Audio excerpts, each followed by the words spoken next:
सुप्रभात। आप देख रहे हैं आईएनएस सुबह सवेरे और मैं हूं आपके साथ मोनिका नायक। तो चलिए खबरों की शुरुआत करते हैं और सबसे पहले हम आपको देंगे वॉर अपडेट। ईरान और इजराइल के बीच तनाव अब और बढ़ गया है। रविवार सुबह से ईरान ने इजराइल पर 4 बैलिस्टिक मिसाइलें दागी, जिनमें 300 से ज्यादा लोग घायल हुए हैं, जिनमें बच्चे भी शामिल हैं।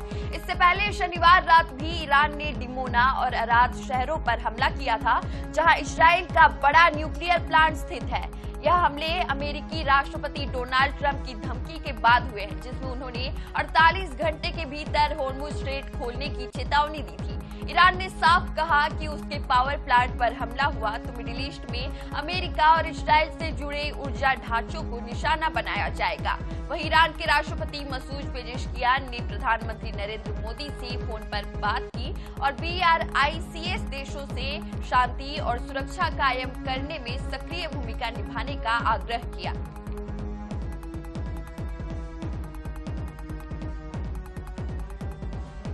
तो न्यूक्लियर प्लांट सुरक्षित है, लेकिन खतरा बरकरार है। ट्रंप की धमकी के बाद हमले और तेज हो गए हैं।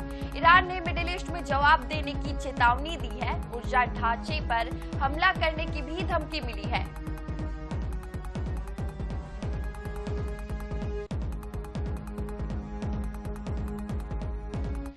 भारत की राजनीति में एक नया रिकॉर्ड बन गया है। प्रधानमंत्री नरेंद्र मोदी अब बन गए हैं देश में सबसे लंबे समय तक सरकार के प्रमुख रहने वाले नेता। गुजरात के मुख्यमंत्री से लेकर देश के प्रधानमंत्री तक लगातार 8,931 दिन सत्ता के शीर्ष पर इस उपलब्धि के साथ उन्होंने पीछे छोड़ दिया है। पवन कुमार चामलिंग का रिकॉर्ड कैसा रहा, मोदी का ये सफर और किन रिकॉर्ड्स को उन्होंने तोड़ा, देखिए खास रिपोर्ट।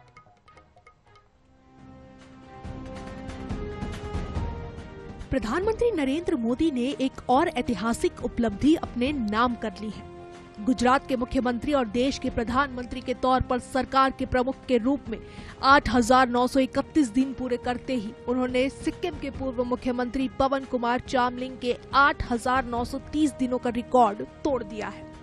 इसके साथ ही मोदी देश में सबसे लंबे समय तक सत्ता के शीर्ष पर रहने वाले नेता बन गए हैं। मोदी का नया रिकॉर्ड, कुल कार्यकाल 8,931 दिन। चामलिंग का रिकॉर्ड 8,930 दिन। देश में सबसे लंबा कार्यकाल सरकार प्रमुख के रूप में। प्रधानमंत्री नरेंद्र मोदी का राजनीतिक सफर भी बेहद दिलचस्प रहा है।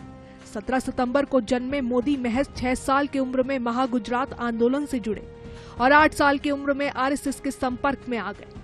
7 अक्टूबर 2001 को बिना विधायक बने ही 51 साल की उम्र में वे गुजरात के मुख्यमंत्री बने। इसके बाद 2002, 2007 और 2012 में लगातार गुजरात के मुख्यमंत्री चुने गए। मोदी का सफर 2001 पहली बार गुजरात के CM, 2002, 2007, 2012 लगातार जीत, 14 साल गुजरात के मुख्यमंत्री, 11 साल देश के प्रधानमंत्री के तौर पर भी मोदी ने कई रिकॉर्ड बनाए हैं। वे लगातार सबसे लंबे समय तक प्रधानमंत्री रहने वाले दूसरे नेता बन चुके हैं। उन्होंने पूर्व प्रधानमंत्री इंदिरा गांधी के 4,077 दिनों का रिकॉर्ड भी तोड़ दिया है। 22 मार्च 2026 तक मोदी बतौर प्रधानमंत्री 4,318 दिन पूरे कर चुके हैं। हालांकि सबसे लंबे समय तक प्रधानमंत्री रहने का रिकॉर्ड अब भी जवाहरलाल नेहरू के नाम है, जो 15 अगस्त 1947 से 27 मई 1964 तक कुल 6,126 दिन प्रधानमंत्री रहे। मोदी इस रिकॉर्ड से अभी 1,812 दिन पीछे हैं। यानी इस रिकॉर्ड को तोड़ने के लिए उन्हें 2029 के बाद भी प्रधानमंत्री बने रहना होगा। PM कार्यकाल तुलना: मोदी 4,318 दिन, इंदिरा गांधी 4,077 दिन। दूसरा सबसे लंबा कार्यकाल, सबसे लंबा PM कार्यकाल, नेहरू 6,126 दिन, मोदी 4,318 दिन। अंतर 1,812 दिन। गुजरात से दिल्ली तक और संगठन से सरकार तक नरेंद्र मोदी का ये सफर भारतीय राजनीति में एक लंबा और प्रभावशाली अध्याय बन चुका है। अब नजर इस बात पर होगी क्या वे आगे भी नए रिकॉर्ड कायम करते हैं या इतिहास यहीं थमता है। तो क्या नरेंद्र मोदी तोड़ पाएंगे जवाहरलाल नेहरू का सबसे लंबे कार्यकाल का रिकॉर्ड, और क्या 2029 के बाद भी जारी रहेगा ये सफर? फिलहाल इतिहास बन चुका है और नजरें भविष्य पर हैं। Bureau report, INS news, Raipur. America के टेक्सास से एलपीजी लेकर एक कार्गो शिप आज बेंगलुरु पोर्ट पर पहुंच गया है। वहीं रूस से एक जहाज क्रूड लेकर भारत आया। पिछले 7 दिनों में करीब 5 जहाज गैस कच्चा तेल लेकर समुद्र के रास्ते भारत पहुंचे हैं। इससे पहले 18 मार्च को क्रूड ऑयल टैंकर जगलाडकी गुजरात में अडानी पोर्ट्स पर आया था। वहीं 2 अन्य एलपीजी कैरियर एमटी शिवालिक और एमटी नंदा देवी करीब 92,712 मीट्रिक टन गैस लेकर 16 और 17 मार्च को भारत आए थे। हालांकि ये तीनों जहाज होर्मुज के रास्ते से होकर गुजरे थे। फारस की खाड़ी में अभी भी करीब 22 भारतीय जहाज फंसे हुए हैं। हालांकि वे सभी सुरक्षित हैं। फारस की खाड़ी में मौजूद होर्मुज स्ट्रेट दुनिया के अहम शिपिंग रूट्स में शामिल है। यहाँ से दुनिया भर की करीब 20% ऑयल की सप्लाई होती है।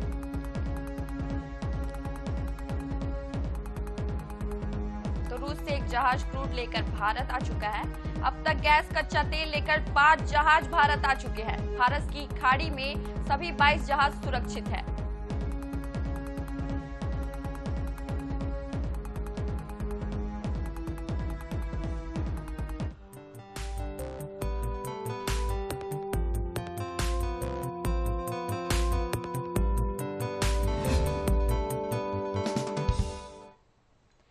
अब बात करेंगे सीएम राउंडअप की। उत्तर प्रदेश के मिर्जापुर दौरे के बाद मध्य प्रदेश के मुख्यमंत्री डॉक्टर मोहन यादव अचानक सीधी पहुंचे, जहां जनप्रतिनिधियों और आम जनता के साथ बैठक के बाद बड़ा प्रशासनिक एक्शन देखने को मिला। शिकायतों और फीडबैक के आधार पर सीएम ने सीधी कलेक्टर को हटाने के निर्देश दिए। वहीं गुना में हवाला कांड के बाद एसपी को भी तत्काल प्रभाव से हटाने का फैसला लिया गया।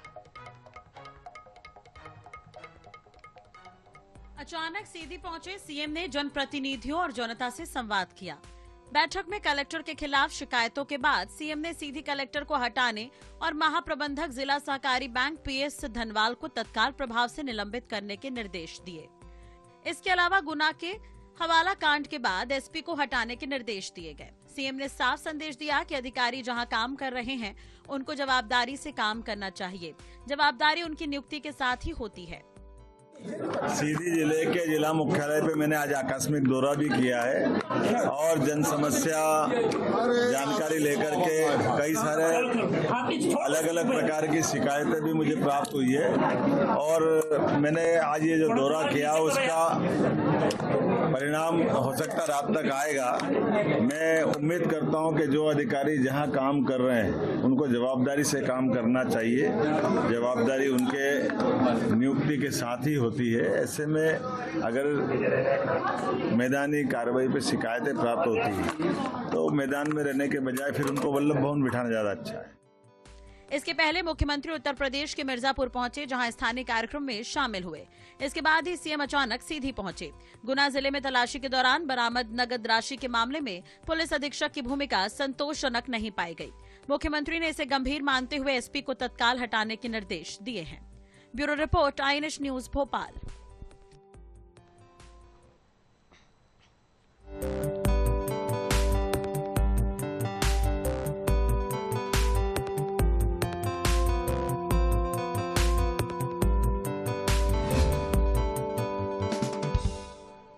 अब खबर छतरपुर से है, जहां गौ रक्षक फरसा बाबा की हत्या पर बागेश्वर महाराज ने कड़ी प्रतिक्रिया दी है। उन्होंने कहा कि फरसा बाबा जैसे समर्पित गौ रक्षक विरले हैं और जिन लोगों में उनकी हत्या की है उन्हें फांसी की सजा दी जानी चाहिए।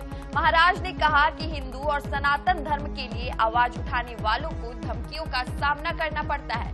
फरसा बाबा की मृत्यु दर्दनाक और जघन्य अपराध है। महाराज ने सरकार से दोषियों को कड़ी सजा देने की मांग की और बालाजी से प्रार्थना की कि दिवंगत आत्मा को अपने चरणों में स्थान दे। उन्होंने भावुक होकर कहा कि हमें ऐसे सनातन योद्धाओं के संघर्ष में उनके साथ खड़े रहना चाहिए।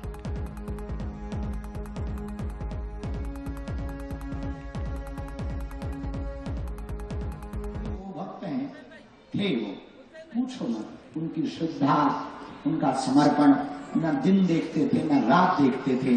जो गौ तस्करी करते थे उनसे सामने सामने लड़ते थे और कल रात को उनकी हत्या हो गई। फरसा वाले बाबा के नाम से वो प्रसिद्ध थे। उनकी वाणी में बड़ी क्रांति थी, बड़ा ओज था। हमारा मन बहुत दुखी है इस बात को सुनकर कि एक ऐसा गो रक्षक वीर सपूत चला गया, ऐसे सनातन योद्धा चले गए जिनकी भरपाई हो पाना बहुत कठिन है। हम सरकार से और समाज के लोगों से अपनी वाणी से प्रार्थना करेंगे, जिन्होंने ये कृत्य किया उन्हें फांसी पर। तो वहीं मुख्यमंत्री डॉक्टर मोहन यादव ने बड़ा एक्शन लेते हुए सीधी कलेक्टर और गुना एसपी को हटा दिया है। अचानक किए गए निरीक्षणों में मिली शिकायतों, प्रशासनिक लापरवाहियों और कामकाज में अनियमितताओं के बाद मुख्यमंत्री ने साफ कहा है कि जिम्मेदारी के पद पर बैठे अधिकारी यदि जवाबदेही नहीं निभाएंगे तो कार्रवाई तय है। बता दें कि गुना जिले के तलाशी के दौरान बरामद नकद राशि के मामले में पुलिस अधीक्षक अंकित सोनी की भूमिका संतोषजनक नहीं पाई गई। मुख्यमंत्री ने इसे गंभीर मानते हुए एसपी को तत्काल हटाने के निर्देश दिए। सीएम यादव ने स्पष्ट चेतावनी दी कि प्रशासनिक शिथिलता को किसी भी स्तर पर बर्दाश्त नहीं किया जाएगा और दोषियों पर कार्रवाई लगातार जारी रहेगी।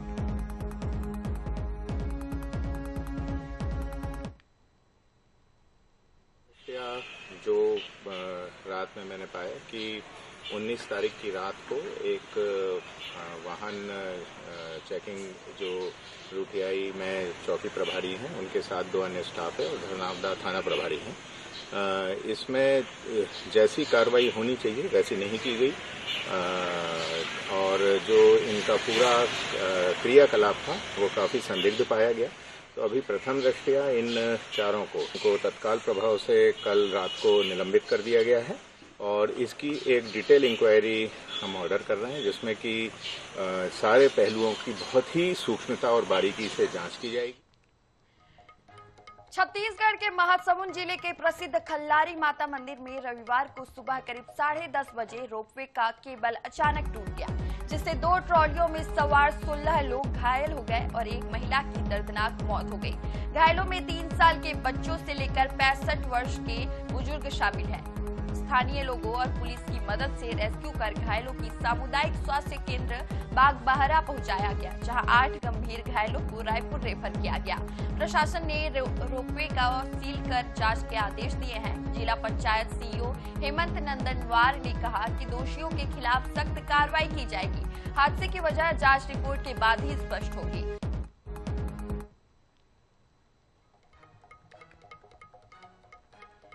तो माता मंदिर से लौटते समय रोपवे गिरा, एक महिला की मौत और 16 लोग घायल बताए जा रहे हैं। घटना पर सीएम साय ने भी दुख जताया है। खल्लारी थाना क्षेत्र का ये पूरा मामला है, जहां माता के मंदिर से लौटते समय रोपवे में ये बड़ा हादसा हुआ था।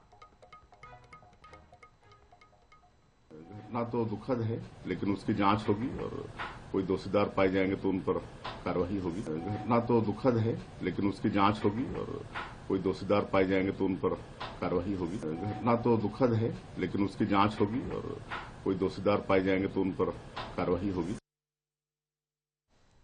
फॉरवर्ड वाली जो ट्राली था वो आगे जा रहा था, रिवर्स वाली वापस आ रहा था। तो जैसे ही प्लेटफॉर्म से निकला ही था कि तार टूट गया। उससे रिवर्स फॉरवर्ड वाली जो ट्राली है वापस आ गया और रिवर्स वाली ट्राली झूलते झूलते यहाँ तक आया है। कहाँ पर तार टूटा है? प्लेटफॉर्म के वो पास? तार तो देखा नहीं हूँ सर। अच्छा, कैसे क्या हुआ? क्या कुछ मेंटेनेंस हुआ था? मेंटेनेंस का काम पूरा हुआ था, जैसे ग्रीसिंग का काम है, अपन शिप का काम है, सब चीज ओके किए थे। आज हादसा ये हुई से कि ऊपर से इधर से फॉरवर्ड जा रहा था, रिवर्स ट्राली आ रहा था, और जैसे ट्राली बीच में आया ना तो उसमें रोप टूटा है, टूट के केबिन गिर गया। गिरने से उसमें 5 लोग सवार था, नीचे केबिन में 8 लोग सवार था। यहाँ पर 2 रोपवे थे, एक ऊपर जाने वाला था और एक नीचे आने वाला। जो ऊपर से नीचे आ रहा था उसमें 7 लोग सवार थे, नीचे से ऊपर जो जा रहा था उसमें 10 लोग सवार थे। जो नीचे से ऊपर जा रहा था उस रोपवे में ज़्यादा कुछ नहीं हुआ है, वो जस्ट 10-15 फीट ही ऊपर गया था, उसके बाद वो नीचे आया। जो मेन जो हादसा हुआ है, जो ऊपर से नीचे रोपवे आ रहा था जिसमें 7 लोग सवार थे, वहाँ मेन हादसा हुआ है। वो जहाँ से 60-65 फीट के ऊपर से नीचे पत्थर पे टकराया, उसके बाद में उल्टा हो गया था। उसमें एक आयुषी नाम की जो महिला है उनका डेथ हुआ है और बाकी जो है वो अस्पताल में। तो वहीं रायपुर से बड़ी खबर आ रही है, जहां 1.5 साल के बच्चे की मौत हो गई। पानी टंकी में डूबने से मौत हुई। घर में खेलते हुए ये हादसा हुआ है। राजधानी के अमलीडीह की ये घटना बताई जा रही है, जहां राजेंद्र नगर थाना क्षेत्र के अमलीडीह की ये पूरी घटना बताई जा रही है। तो घर में खेलते समय ये हादसा हुआ। राजेंद्र नगर थाना क्षेत्र के अमलीडीह में ये पूरी घटना घटित हुई है। 1.5 साल के बच्चे की मौत हो गई है। पानी टंकी में डूबने से बच्चे की मौत हुई है। तो ये बड़ी खबर हम आपको रायपुर से बता रहे हैं, जहां घर में खेलते समय ये हादसा हुआ। 1.5 साल के बच्चे के पानी की टंकी में डूब जाने से मौत हो गई।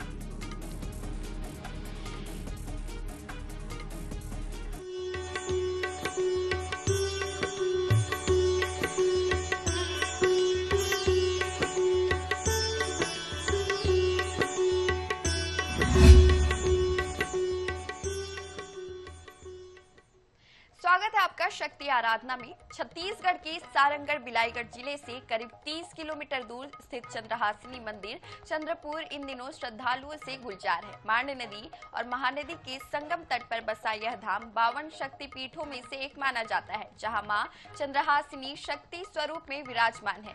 मान्यता है कि यहां माता सती का वाम कपोल गिरा था, जिससे यह स्थल सिद्ध शक्ति पीठ बना।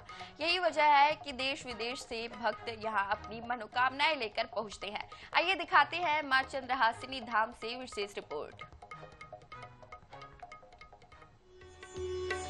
सारंगढ़ से 35 किलोमीटर दूर जांजगीर जिले के चंद्रपुर में मांड नदी और महानदी के संगम तट पर बसा ये धाम 52 शक्ति पीठों में से एक माना जाता है। यहाँ मां चंद्रहासिनी शक्ति स्वरूप में विराजमान है। पौराणिक मान्यता के अनुसार जब माता सती ने अपने पिता दक्ष के यज्ञ में आत्मदाह किया, तब भगवान शिव उनके शरीर को लेकर ब्रह्मांड में विचरण करने लगे। इस दौरान जहां जहां माता के अंग गिरे, वहां शक्ति पीठों की स्थापना हुई। कहा जाता है कि चंद्रपुर में माता सती का वाम कपोल गिरा था। यही कारण है कि यह स्थल सिद्ध शक्ति पीठ के रूप में पूजित है। काफ़ी खुश महसूस करता हूँ कि ये जो है चंद्रहासिनी का मंदिर और बहुत साल से चल रहा है। मैं आज वही 32 साल से देख रहा हूँ कि ये कैसे डेवलप हुआ है और थोड़ा इधर कैसे डेवलप हो गया। सभी खुशी से आके भक्त लौट के जाएंगे। माँ चंद्रहासिनी की जो मंदिर है, ये पुरातत्व काल से है। एक्चुअल में एक पंचसागर शक्तिपीठ है। बड़ा के रूप में माँ और महारुद्र के रूप में शिव जी हैं, और यहाँ पर आ की उत्पत्ति हुई है। आज भी मंत्र सिद्ध होती है। मंदिर के इतिहास को लेकर कई रोचक किंवदंतियां भी प्रचलित है।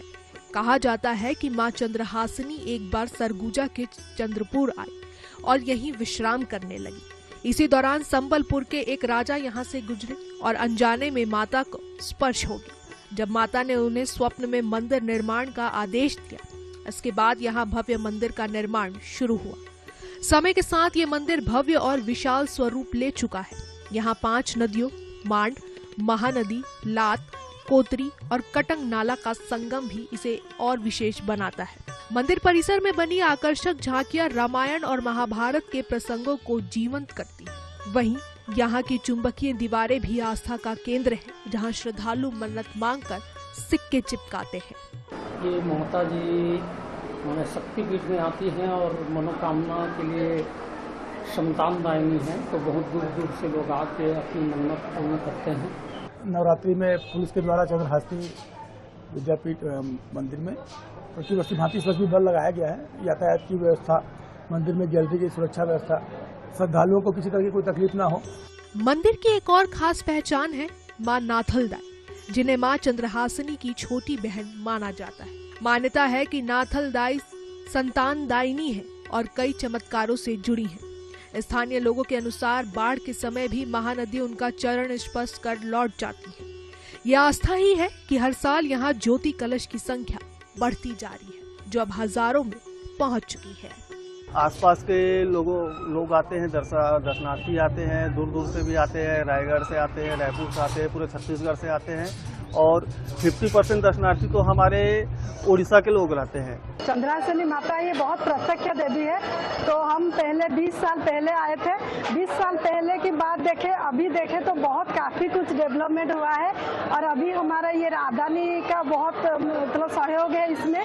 नवरात्रि के इस पावन अवसर पर चंद्रपुर का ये धाम आस्था, विश्वास और चमत्कार का अद्भुत संगम बन गया है, जहां मां चंद्रहासिनी के दरबार में हर भक्त अपनी मुराद लेकर पहुंचता है और भक्ति में लीन हो जाता है। आईएनएस न्यूज के लिए सारंगगढ़ से देवराज दीपक की रिपोर्ट। तो इसी के साथ इस बुलेटिन में इतना ही। छत्तीसगढ़, मध्य प्रदेश सहित देश दुनिया की बड़ी खबरों से जुड़े रहने के लिए बने रहिए हमारे साथ। नमस्कार।